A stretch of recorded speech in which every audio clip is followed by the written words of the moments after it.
A distance of 232 kilometers in hour. What is the speed అని అడుగుతున్నారు, right? Speed అంటే meaning ఏంటి? Distance travelled by time taken. Speed is distance traveled by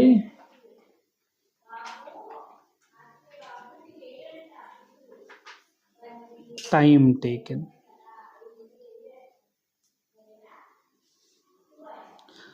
distance ఎంత travel చేశారని చెప్తున్నారు? 232 kilometres by time taken is 8 hours.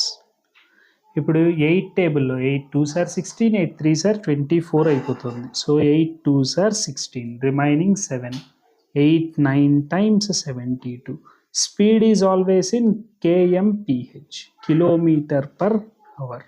Okay, డిస్టెన్స్ని కిలోమీటర్స్లో measure చేస్తారు, టైంని అవర్స్లో మెజర్ చేసి ఇచ్చారు. Kilometres hours, kilometre per hour అని రాస్తాం. ఓకేనా? Yes, 29 kmph is the answer for this question.